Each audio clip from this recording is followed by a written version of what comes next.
Hi, everyone. I'm Vladimir Jutit. We are watching all the news happening in the United States and around the world. Here's what we're following for you this morning. Federal judge is calling out the Trump administration for not complying with her order to facilitate the return of Kilmar Abrego Garcia to the United States, the warning she's issuing now to the Department of Justice. Attorney General Pam Bondi has sued the state of Maine over its decision to allow transgender athletes to compete in women's sports. We look at what happens next. And some lawmakers are facing strong pushback from constituents at town halls over deportations. We'll have a look at the tough questions they are facing. As we just told you, this is CBS News 24/7.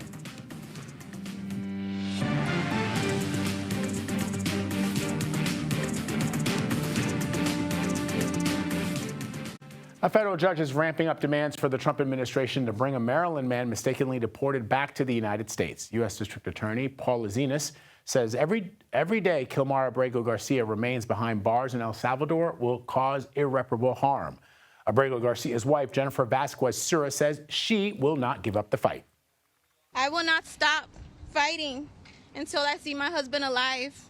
I find myself pleading with the Trump administration and the Bukele administration to stop playing political games with the life of Kilmar. Kilmar needs to come home, and it's time we see how exact this will be fulfilled. Enough is enough. I want to bring in CBS News legal reporter Katrina Kaufman, who's also an attorney. Good to see you. All right, so where are we with this case? What happened yesterday? So yesterday there was this hearing, and Vlad, the judge made it clear that she is not satisfied with the government's actions, or really lack of action, to bring back Mr. Abrego Garcia. She has now ordered discovery, and she says that there can be depositions of ICE officials, of government officials. She told the lawyers for the government to cancel any vacations that they have because she wants this dealt with expeditiously, and she has set a timeline. But in the meantime, Mr. Abrego Garcia is still in this prison in El Salvador. So it does feel as if the Trump administration is thumbing in her nose at the judiciary. And partly, according to some of the reporting, it's because he just loves seeing liberals and the opposition up in arms and loves seeing the media up in arms about this.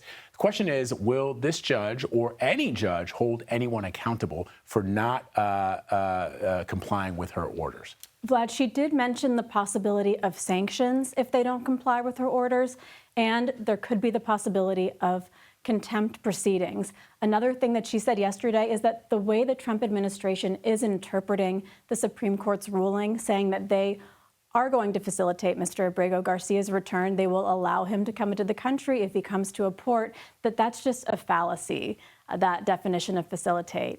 But I do want to mention something that I was reading about, which is there's a case from back in 2018, that's during Trump's first administration, of an Iraqi man who was mistakenly deported. He was supposed to be protected by a court order, Vlad. The government recognized it had made a mistake, but in that case, when a federal judge said that ICE had to go to great lengths to find him, they did. They called the State Department in Iraq. They called countries that he had gone through. They worked with his attorneys to bring him back to the United States, and he ultimately did return. So it is doable. So Maryland Senator Chris Van Hollen, he's been highly critical of the Trump administration, obviously, and he says he is traveling to El Salvador today to push for Abrego Garcia's return. And we want to play for our viewers what he had to say before he boarded his flight. My overall purpose here is to send a signal that we are not going to stop fighting for his return until he is actually released. I may be the first senator or first member of Congress to go down to El Salvador, but people are going to keep on coming until he comes home. He also said it's about following the rule of law. What happens? I mean, it would be easy for El Salvador just simply to release him from this prison, this ghoulish prison that he's been placed in, and let him facilitate his return to the United States, buy a ticket, get on a plane, and come back to the U.S. It doesn't have to be that difficult. So the president is continuing to thumb his nose at the judiciary. I guess what happens next? I mean, this is the question. We have to see whether they comply with the judge's orders this time. She does not feel that they have been complying so far. She had previously said that they had to be taking steps to bring Mr. Abrego Garcia home. But to what you said, we all saw that meeting with President Trump and President Bukele on Monday, where President Bukele said he couldn't smuggle a terrorist back into the United States. He didn't make any indication that he was going to free him from that prison. But yes, a judge could put pressure. They could potentially try to say that the government shouldn't be paying El Salvador this money, because we are paying for Mr. Abrego Garcia and these other men to be in that CCOT prison. So we could see potential sanctions, contempt proceedings. People could be held responsible for this by the courts. All right, we'll be watching. Katrina, thank you very much, as Vlad. always. Appreciate it. Judge Zenas also had some harsh words for the Trump administration, saying, quote, there will be no tolerance for gamesmanship or grandstanding in the Abrego Garcia case. White House reporter Aaron Navarro joins us now to talk more about this. So how is the White House responding to the judge's comments, Aaron? For the Department of Justice have signaled that they will cooperate with this sort of expedited discovery period.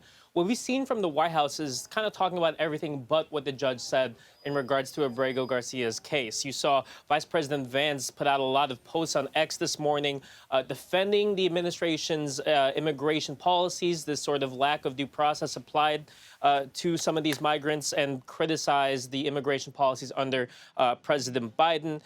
In regards to what the DOJ has said, a lawyer said yesterday the administration would facilitate Abrego Garcia's return if he arrived at a port of entry in the U.S. But even then, Department of Homeland Security lawyers said if that case does happen, where El Salvador returns him through a port of entry in the U.S., DHS would detain and strip the legal protection that Abrego Garcia was granted in 2019 not to be deported in the first case.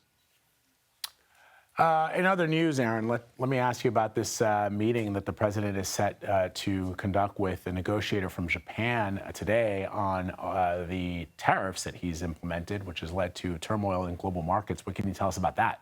Yeah, the first meeting, at least today, will be with Japan. Now, it's not listed yet in the official guidance, but there is a good block amount of free time that this meeting could be happening with President Trump, who said that he would attend this meeting, as well as Japan's economic minister, Treasury Secretary Scott Bessent, also expected to attend, as they will talk about the trade deals, the cost of military support, looking at the amount that Japan pays for housing U.S. troops in their country. And generally, Japan was one of the first allies to come to the negotiating table as soon as President Trump announced his tariff wars, or his, quote-unquote, reciprocal tariffs. So this is the first, at least concrete step towards a negotiation with an ally country as they look to move through these countries in that 90-day pause. All right, Aaron, thank you very much. Reporting from the White House. We appreciate it. Take care. The Pentagon has put 2 Defense Department officials on administrative leave while it investigates possible leaks. An official tells CBS News senior advisor to Defense Secretary Dan Caldwell was escorted from the Pentagon yesterday. He's accused of sharing classified documents with reporters. The Pentagon's Deputy Chief of Staff, Darren Selnick, was suspended and is also being investigated. Meanwhile, Attorney General Pam Bondi has announced the Trump administration is suing the state of Maine over the decision to allow transgender athletes to participate in women's sports. In remarks alongside Secretary Linda McMahon earlier this morning, Bondi said the State Department's education left her with no choice. We tried to get Maine to comply. We don't like standing up here and filing lawsuits. We want to get states to comply with us. That's what this is about. We have repeatedly notified Maine of its infractions and urged them to remedy the situation to protect women. We've stripped grants from Maine through other departments, and we are going to continue to fight for women. I want to bring in CBS News Department of Justice correspondent Scott McFarland, who's joining me now from our bureau in D.C. What else did we hear from the Attorney General this morning, Scott? It was a broader argument she was making beyond just the state of Maine, making the argument that there is too pervasive in America, according to the Attorney General, this issue of transgender athletes, in the Department of Justice's words, putting women at risk of physical injury and women at risk competitively in their sports. There's an appetite here for a broader conversation on the issue of transgender athletes beyond just this singular case. And you know this because this was a nationally televised on cable network news conference in which she not only spoke, but she had athletes speak. She had the U.S. Secretary of Education speak, taking this forum and this platform to have a broader argument. The lawsuit is a civil lawsuit between the Department of Justice against the state of Maine. They're alleging the state of Maine has state laws and state protocols and a state organization inside the government that are permitting transgender athletes to compete at high school levels. But Vlad, this is just a spark, just an initial conversation that the Trump administration is very keen on having as often as possible. So this comes less than a week after a judge issued a temporary restraining order and demanded the federal government unfreeze any education funds that were being withheld. How does that factor in here? Yeah, there is this possibility, if not the likelihood, that they will try to freeze more money against more state or local governments that they argue are facilitating transgender athletes from competing in high school competitive sports. Not the things you play informally in the back field of a schoolhouse, but those actual accredited league sports that high schools participate in. You could see this argument getting broader from the administration as well. And we could tell that, Vlad, because during the question and answer session with us, the Attorney General also segued into her criticisms of transgender inmates being housed in facilities that are for one gender or the other at the federal level or the state level. This, again, is a broader conversation the administration wants to have, which was what gave rise to this being a press conference for what is really a boilerplate civil lawsuit, of which there are thousands filed every year. There is one school board in Maine, Scott, as you know, that has decided to comply with the administration's policy. What more can you tell us about that? Yeah, trying to find any division inside a state, inside a community is important for these lawsuits, important for the argument that the administration's trying to make. But they went straight ahead against Maine state leaders. You'll recall famously a few weeks ago, the governor of Maine counterpunched President Trump's criticism of the state, saying, "We will see you in court, Mr. President, over this issue of transgender athletes." The U.S. Attorney General and her surrogates today responded in kind, saying, "Yes, you will see us in court. Any divisions they can find, any fissures, could help this legal effort by the Trump administration on a topic they are very interested in having." Wow. All right. Scott McFarland reporting. Thank you, Scott. Parts of Pennsylvania were hit by storms that brought nickel-sized hail and strong winds. Some gusts reached up to 60 miles per hour. The storms knocked down trees, but good news, there were no reported injuries. Let's bring in CBS News Philadelphia meteorologist Andrew Kozak with the first look at the national forecast. Hey, Andrew. Hey, Vlad, good morning to you. Good morning to all of you. I think the big story now that we get those storms out of the way on the East Coast is going to be the wind and the fire danger across portions of the desert Southwest and the Midwest. Take a look at our winds this afternoon. 20 to 30, even up to 40-mile-per-hour gusts. This is going to be as we head into this afternoon and early evening. Then it's for New Mexico and Arizona as we head into tonight and especially tomorrow. This is along a dry line, kicking up dust and debris. 50-mile-per-hour winds in southern Colorado. This is going to cause some fire danger, not just elevated, not just critical, but by the time we get into the day tomorrow, we could be looking at some real potential extreme fire danger. We're going to be watching this very carefully as dry conditions will continue across the desert Southwest. This goes into eastern Texas, western Texas, the panhandles of both Texas and Oklahoma, and portions of western Kansas as well. We're also tracking some systems, especially as we head toward the end of the week and the weekend. This is lining up to be a big pain for many areas across the north and then all the way down toward Texas and much of the Midwest as we head into Saturday and Sunday. Vlad will come back and talk about the severe weather chances as we approach Easter weekend. All right, Andrew, thank you very much, my friend. Moving on to this now, shooting in Texas at a high school wounded 4 teenagers. What we're learning about the victims and the suspect along with the school's response. Stay with us. You're streaming CBS News 24/7. Authorities in South Africa have rescued an American pastor who was abducted at gunpoint while delivering a sermon last week. South African police say they found 45-year-old Josh Sullivan unharmed after a, quote, high-intensity shootout with suspects as they attempted to flee a house in the Eastern Cape. Authorities say 3 of the suspects were killed in the gun battle. The pastor is from Tennessee. Turning now to the Middle East, the head of the UN's nuclear watchdog is expected to visit Iran today as Washington and Tehran prepare for a second round of high-stake talks. CBS News senior foreign correspondent Elizabeth Palmer is joining me now from London with more on this. Good to see you, Liz. So what is the direction of these talks? Are we headed towards some kind of an agreement? I wish I could tell you. It's far too early to know that. It's amazing that the talks are happening at all, but I've covered this story now for well over a decade. I can tell you that any progress is going to be painful and slow. Round one that you referred to in Oman last weekend had good mood music. Both sides said that the talks were productive, but there is a rock and a hard place here. The U.S. envoy, Steve Witkoff, has shifted his stance, apparently. Originally, he said, well, Iran could keep enriching uranium for civilian use, power generation. Now he's saying Tehran must stop and eliminate its nuclear enrichment program completely. Well, the Iranians are already saying before the meetings even start, that's a non-starter. The issue of enrichment is non-negotiable. What do we know about the current state of Iran's nuclear program, Liz, such as it exists? Well, it was really curbed by the last nuclear agreement. There were the international authorities had cameras in their enrichment facilities. The world knew how much they were enriching and to what concentration. That ended in 2018 when Donald Trump pulled the U.S. out of the deal. They have been since enriching to higher concentrations and a lot more quantity, so their enrichment is up to 60% enriched. Now, that's not bomb grade, but it's not far off. And now they have twice as much in volume as they did this time last year. So it's safe to say it's really going gangbusters. Western experts don't think Iran has built a bomb yet, even an experimental one, but that they do have the know-how.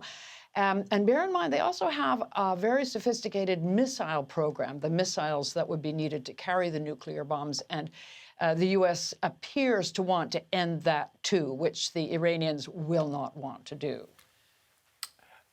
So has the ongoing conflict in the region between Israel and Iranian proxies like Hezbollah weakened Tehran's position at the negotiating table when it comes to all of this? It's certainly weakened Iran. They don't have so many regional allies, but it's quite conceivable, and some arms control experts think that that has put them into a corner and that in the end they're going to cling much more ferociously to this leverage of their nuclear program than they would have before they'd been weakened. So it could end up being counterproductive. All right, Elizabeth Palmer reporting from London for us this morning. Liz, thank you. Good to see you. All right, the UK Supreme Court has ruled that the legal definition of a woman is based on biological sex. The case took up the question of whether or not a trans woman with a gender recognition certificate can be protected from discrimination. The decision could have sweeping consequences for how equality laws are applied in the UK. The court did say this ruling, quote, does not remove protection from trans people.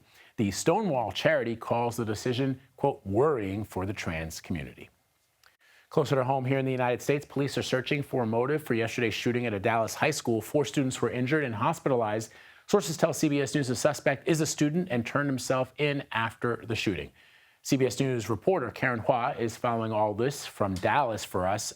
Karen, so what's remarkable is that there was another shooting at the very same school a year ago. Since then, the school says that they had strengthened its security measures. So what are they saying now in the wake of another shooting? What do we know about how the gun even got into the school?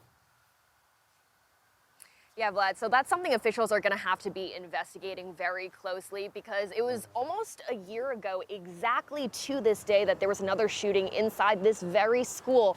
In that incident, one student shot a fellow student inside a classroom. Now, the Dallas Independent School District, on their website, they say they've installed about 400 metal detectors in several of their high schools over the past 2 years. So they say they've strengthened their security measures. Students here also tell us they're required to wear clear backpacks, and school administrators regularly check those backpacks as well. Now, yesterday in a press conference, the Dallas Independent School District police chief, she said this incident was not any failure of those metal detectors or their police staff or their protocol, and said they say that the gun was brought in during non-normal intake hours. So while officials figure out exactly what did go wrong here, the school will be shut down for the rest of the week. Vlad?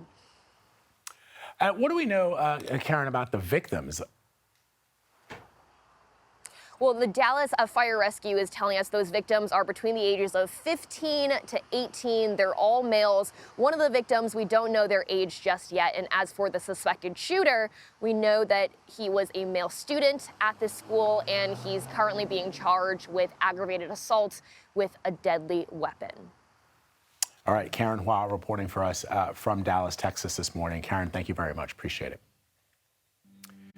Lawmakers may be off for the week, but they are facing their constituents at town halls while they're at home. Coming up, some tough questioning for Chuck Grassley and the chaos that unfolded at Marjorie Taylor Greene's town hall, leading to some arrests. You're streaming CBS News 24/7.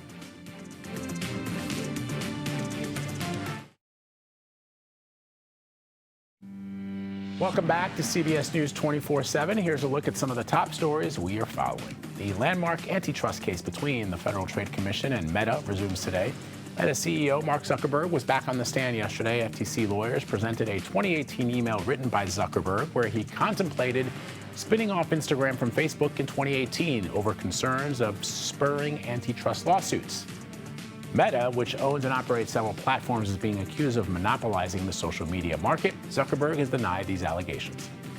Opening statements in Karen Reed's second trial are scheduled for next week. She's the woman accused of hitting her Boston police officer boyfriend with her car and leaving him to die. Prosecutors say they plan to use interviews Reed has given since her first trial, which ended in a hung jury. The court selected a jury of 9 men and 9 women yesterday.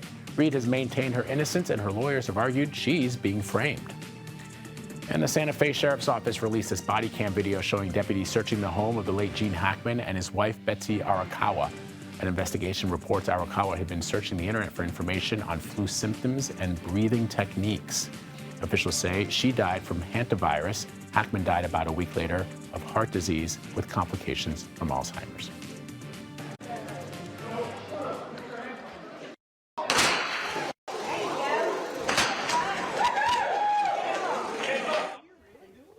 Congress is off this week with many lawmakers headed back to their home districts, but it hasn't actually exactly been a warm welcome for some members who are facing some very tough questions from constituents. In Georgia, police tased and arrested several people at Congresswoman Marjorie Taylor Greene's town hall last night. And in Iowa, longtime Republican Senator Chuck Grassley faced questions yesterday in his town hall about tariffs and the Trump administration's immigration policies. CBS News national correspondent Lana Zak is in Iowa City with more. Lana, it seemed that there were a lot of concerns about the deportation case. What can you tell us? I don't know that there were a lot of concerns about that as much as it was the most vocal concern. Vlad, you know, the senator has been has always done these town halls. 99 counties in Iowa. He is committed to having town halls in every single one. But the one that we heard yesterday, in addition to those issues that I've been hearing from folks out here in Iowa, and that I heard at an earlier town hall with the Farm Bureau and Senator Grassley, Medicare, Social Security, especially questions about those tariffs and just the confusion of government. Those are the big issues. But certainly tempers got flared. Take a listen. The Constitution, the framers of the Constitution, said that every person, not citizen, every person within the jurisdiction of the United States has due process. Do you hold any concern that Congress will be the next branch that Trump comes for because he is coming for the judicial? The only tool that you know the Constitution gives Congress to do in regard to disciplining the executive branch is impeachment. And you missed that opportunity in his first administration. You had 2 opportunities for that. So as you can see, lots of tough questions being posed to the senator. This is all part of frustrations that people are expressing with the confusion in government. And Grassley, for his part, trying to hear their comments, also talk about legislation that he has authored to try and bring back some of that power from the executive branch, specifically when it comes to trade policy. I asked him about that, and he told me that he doesn't think that the White House is particularly fond of that legislation, and given that it's unlikely to pass. But I have to also say, Vlad, that Republican leadership thinks that all of these town halls are a potentially bad look for them. They have discouraged all this. And so, to their credit, any elected official that continues to have these town halls and speak directly with constituents, knowing that that this is something that might turn contentious, there should be an appreciation for that in our democracy. Lana, we also have seen Democrats on the road as well. It's different than the town halls. Alexandra Ocasio-Cortez, the congresswoman from New York City, and Senator Bernie Sanders of Vermont are holding these big rallies. And they seem to be getting very big crowds. And what's remarkable about that, we're not in an election year.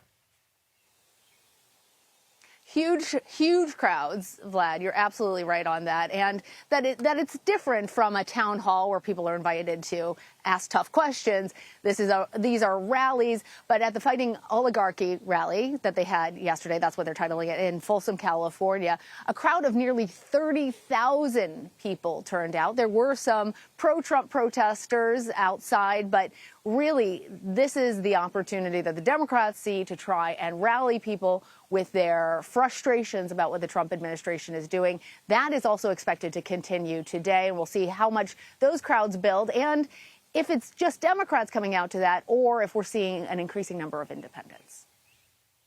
All right, Lana Zak, thank you very much, Lana. Appreciate it. In his first public address since leaving office, former President Joe Biden slammed the Trump administration, calling out its cuts to the Social Security Administration. During his speech at a conference in Chicago, the former president criticized President Trump and Elon Musk for chopping down, quote, sacred protections that people have earned. Fewer than 100 days, this new administration has done so much damage and so much destruction. It's kind of breathtaking it could happen that soon. They've taken a hatchet to the Social Security Administration. We can't go on like this as a divided nation, as divided as we are.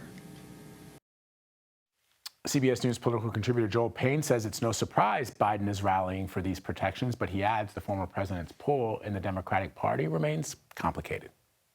I think it is helpful for all of the big Democratic voices, the names that you know, to validate and to offer permission for people to continue to make the case that they've made to protect things like Social Security and to name what Elon Musk, name what Donald Trump are trying to do. So I think as Joe Biden is a high profile, among the most high profile Democrats in the country doing that, I think that stands to reason. But look, this is not, and I've said this before, this is not a time for top-down leadership. The leadership from the Democratic Party right now is coming from the grassroots. It's coming from outside of Washington, D.C. I don't know if any voters per se are looking to take their marching orders from a former president, particularly one, again, as I alluded to, the issues with the end of his term still lingering and unresolved. All right, now to this. More than 1,100 U.S. college students have had their visas revoked since January. That's according to Inside Higher Ed. That's an organization that has been tracking the surge in terminations of international student visas. Now, many of the students have reported receiving emails with no explanation as to why their visa has been revoked. That has left many navigating fear, uncertainty, and also misinformation about whether or not they should leave the country on their own. Lawyer and professor at Columbia University Law School, Alora Mukherjee, joins us now to talk about this. Alora, always great to see you. Thank you, Glenn. We've seen many cases of students receiving emails saying their visas have been revoked. Who is sending those emails, and explain what's being described in those emails that is putting fear into many of these students? The federal government is sending emails to students, international students across the country at more than 200 colleges and universities, explaining that their status has been revoked in the United States. This puts the students at potential risk of deportation. We are living in an unprecedented time where immigration officers are coming onto college campuses, coming into colleges and universities, arresting students, detaining them, taking them hundreds, if not thousands of miles away from where they're studying. The Secretary of State is also targeting international students and lawful permanent residents. based on their speech and purporting to invoke a charge that would make them deportable from the United States. International students across the country are feeling deeply unsettled and afraid of what may happen next. The Trump administration is sending a very clear message that the United States is no longer a welcoming place for many international students from around the world. So, Professor, explain to our audience what protections international students and non-citizens have when it comes to the Constitution. Now, if you were watching the president's press conference yesterday, he suggested at one point that he might potentially deport American citizens to international prisons. So the Constitution and the laws of the Republic are being threatened, even for those of us who were born here and who are American citizens. But if you're an international student and you're on a student visa, or you are a green card holder, or you're awaiting to take your citizenship test, what kind of protections does the Constitution afford you, specifically as it relates to the First Amendment? The U.S. Constitution protects all people on U.S. soil, regardless of immigration status. So everyone has a right to remain silent. A person doesn't need to answer questions from immigration officers or law enforcement officers about their name, where they were born, what their immigration status is. They can simply remain silent. Similarly, due process applies to all people on U.S. soil. An international student who has faced the potential of deportation or faced a potential visa revocation has a right to a hearing before being summarily deported from the United States. The First Amendment likewise applies to all people in the United States, regardless of their immigration status, and the federal government shouldn't be targeting people based on protected speech. And finally, in immigration proceedings, people have a right to a lawyer, a right to counsel. This is different from criminal proceedings, where there is a right to government-appointed counsel, meaning a lawyer who's paid for by the government. But in immigration proceedings, people have the right to hire their own lawyer at their own expense. We've seen videos and we've had reports of people essentially being snatched up from the streets by ICE, if that is who was actually doing the abducting. So the question becomes, if you are approached by an ICE, somebody claiming to be from Immigrations and Customs Enforcement, what are your rights in that particular moment? In other words, if you haven't broken any laws, you are here legally on a student visa, or you have a green card, or you have TPS, and all you've done is exercise your First Amendment right to free speech, taking a position that perhaps may be against U.S. policy or U.S. geopolitical strategy. What happens in that moment if you're confronted by a bunch of people claiming to be from Immigration, Customs, and Enforcement, and they just load you up into a vehicle? It's an incredibly difficult and frightening moment for anyone to be in. A person in that situation does have a right to remain silent. They don't need to confirm their identity. They don't need to say what country they're from. They don't need to share what their immigration status is. Once they are detained, if they are detained, then they have the right to make a phone call to a lawyer.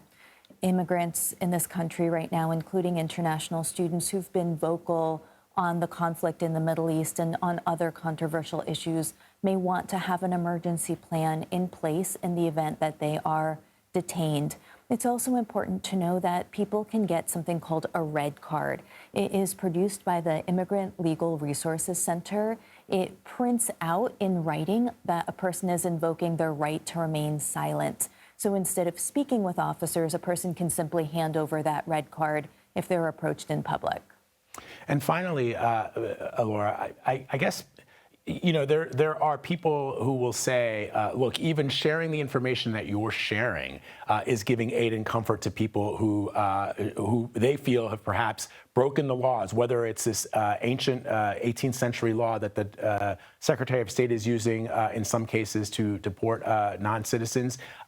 Just by offering the advice and telling people what their rights are, that is problematic in and of itself. But it is legal to offer the consultation and explain to people what their rights are. And to follow up on that point, should those people, whether they are being just abducted off the street or snatched up by ICE agents or being told to leave, do they have a right to due process? In other words, to stand before a judge and have a judge say whether or not what is happening is legal? Overwhelmingly, international students in the U.S. who are here on visas have a right to a hearing before an immigration judge before they can be summarily deported from the United States. The due process rights of people in the United States on U.S. soil will depend in part on how long they've been in the United States and what their status is. For example, lawful permanent residents are entitled to a full hearing before they may be deported.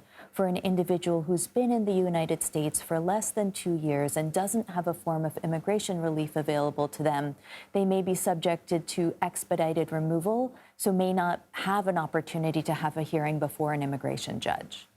Laura, before we go very quickly, we've talked, this conversation has been focused on people who are here legally, who are either green card holders or have visas that allow them to stay in the United States. But if you are undocumented, there's been a lot of discussion from the White House that you should self-deport.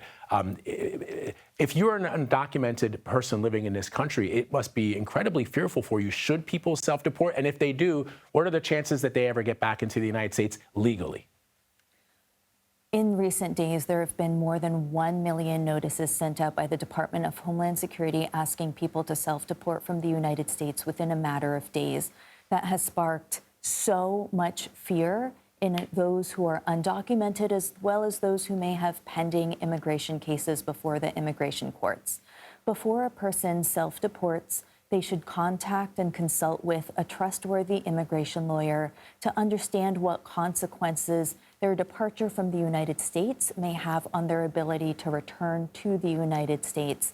And if a person leaves the United States, it may be complicated for them to return back to the U.S., especially at this moment when our borders are closing and a message has been sent loud and clear throughout the world that America is no longer open to immigrants.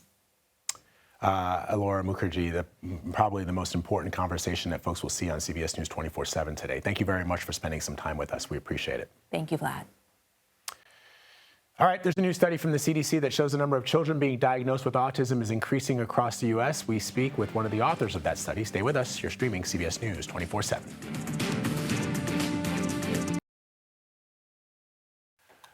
Popular game show host Wink Martindale has died. Martindale's flagship show, Gambit, debuted the same day as The Price is Right, but he said he went from the outhouse to the penthouse when he landed Tic-Tac-Dough. That game show ran here on CBS from 1978 to 1985. Martindale, whose first name was Winston, conducted one of the very first television interviews with Elvis Presley. In fact, he was introduced to his wife because of a connection with Elvis. His wife, Sandra, used to date Elvis Presley. In 1956, everybody in the studio shocked. Yes, in 1956, Wink Martindale did, in fact, when he was host of Teenage Dance Party, interview Elvis in one of his very first television interviews. Very, very cool. They remained friends for a very long time. Wink Martindale passed away at 91 after a year-long battle with lymphoma. There's a new CDC study that shows the number of children being diagnosed with autism appears to be increasing in communities around the U.S. Health and Human Service Secretary Robert F. Kennedy Jr. called autism an epidemic yesterday, but these new findings suggest other factors may be at play. Joining us now is Dr. Zachary Warren, a co-author of that report. He's also a professor of pediatrics at Vanderbilt University and executive director of the Vanderbilt Kennedy Center's Triad Autism Institute.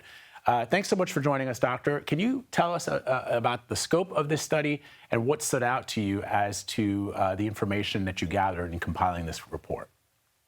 Yeah, absolutely.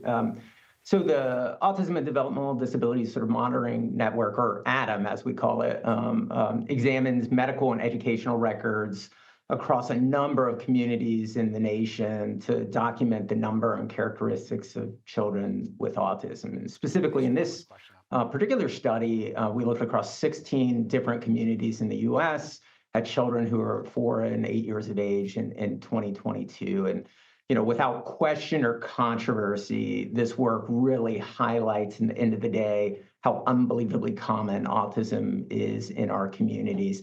Here in Tennessee, we've eclipsed 3%. There are some communities in the U.S. that are now over 5% in terms of prevalence. And really kind of highlights, because this is so common, that we really need to think about pushing to build effective and efficient systems of care capable of serving 3 to 5% of kids in our country.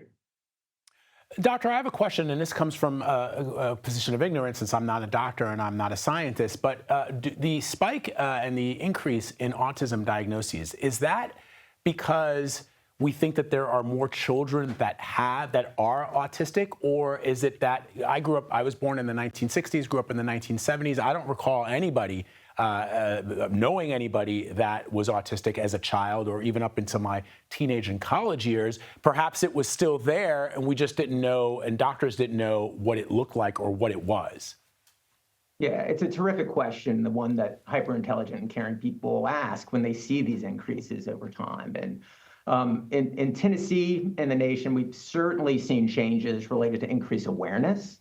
We've changed diagnostic practices. We've changed diagnostic criteria. We've broadened what we think of in terms of the autism spectrum. And also, we've gotten much better at conducting these prevalence studies themselves. Without a doubt, this ADAM network has become exceptionally efficient in this work to more accurately count and find children who might not have been counted or found decades ago.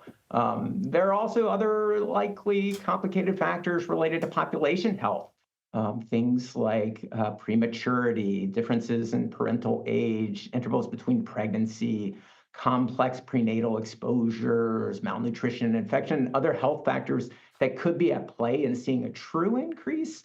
But it's really not the answer that this particular study gives. All right, Dr. Zachary Warren, thanks for joining us today. You're welcome. Thank you.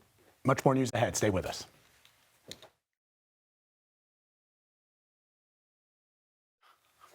The NBA's play-in tournament is underway as final seeding being determined for the playoffs that begin on Saturday.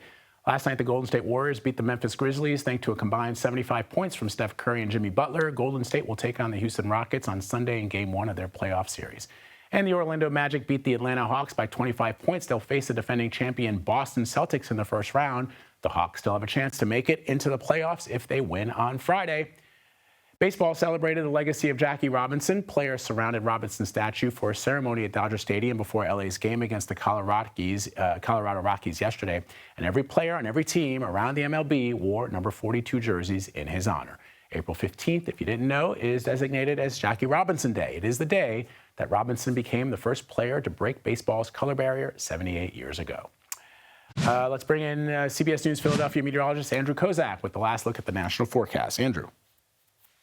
Yeah, Vlad, good morning. Good morning to all of you. We are watching some systems that are starting to drape themselves across the United States, starting off first with some snow in the Rockies, Colorado over toward Wyoming. We have some fire danger that's developing across portions of the desert Southwest, including New Mexico, Arizona, and West Texas. By this weekend, we have a rain system moving in, a storm system, really, and it's going to provide not only some heavy rain, areas from Maine draping just south of Chicago, through Missouri and down to Texas, but we could even be looking at severe weather Saturday and Sunday. These are the two areas we're watching. The threat for severe weather here. This includes Arkansas, Texas, and Missouri for Saturday. Sunday, it moves a little further into the deep south and extends all the way up to even western portions of the area of Pennsylvania. So we got wind gusts that will continue for today and into the next couple of days. We're talking about temperatures that will be in the 70s and 80s, but gusts that could be as high as 50 miles per hour. Oklahoma, Texas, New Mexico, and Arizona.